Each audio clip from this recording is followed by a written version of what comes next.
சென்னையில் போதைப்பொருள் வழக்கில் கைதான திரைப்பட இணை தயாரிப்பாளர் சர்ஃபுதீனை காவலில் எடுத்து போலீசார் தீவிர விசாரணை நடத்தி வருகின்றனர். விவரங்களை வழங்க இணைகிறார் செய்தியாளர் சோலமன். வணக்கம் சோலமன்.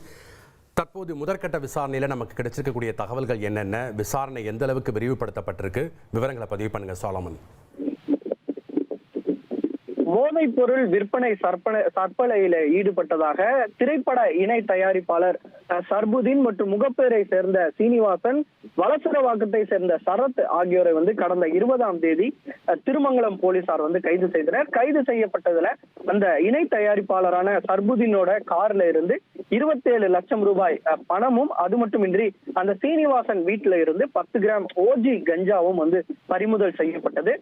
இதுல கைது செய்யப்பட்ட 3 நபர்களையும் சிறையில் அடைத்திருக்கக்கூடிய நிலையில மற்ற 2 நபர்களை தற்போது ஒரு நாள் காவலில் எடுத்து திருமங்கலம் போலீசார் தீவிர விசாரணையில ஈடுபட்டு வருகின்றனர். இணை தயாரிப்பாளரான சர்புதீன் மற்றும் தொழிலதிபரான சரத் ஆகியோரை தான் விசாரணை மேற்கொண்டு வருகின்றனர். இந்த சர்புதீன் என்பவர் பிரபல நடிகர் ஒருவருக்கு மேலாளராக பணியாற்றி இருப்பதும், அது மட்டுமின்றி இவர் சினிமால நடிகர்கள் நடிகைகளுடன் மிகுந்த நெருக்கமுடையவர் எனவும் என்பதால இவர் இவர்களுக்கு ஏதேனும் போதைப் பொருள் சப்ளை செய்திருக்கிறாரா உள்ளிட்ட பல்வேறு கோணங்கள்ல சர்புதீனிடம் போலீசார் தீவிர விசாரணை மேற்கொண்டு வருகின்றனர். அது மட்டுமின்றி பல பார்ட்டிகளுக்கு இவர் இந்த போதைப் பொருள் சப்ளை செய்வதாக கூறப்பட்ட நிலையில எந்தெந்த பார்ட்டிகள்ல இவர் இது போன்ற போதைப் பொருளை சப்ளை செய்திருக்கிறார், எங்கிருந்து வாங்கி இவர் சப்ளை செய்திருக்கிறார் உள்ளிட்ட பல்வேறு கோணங்கள்ல திருமங்கலம் போலீசார் தீவிர விசாரணை மேற்கொண்டு வருகின்றனர்.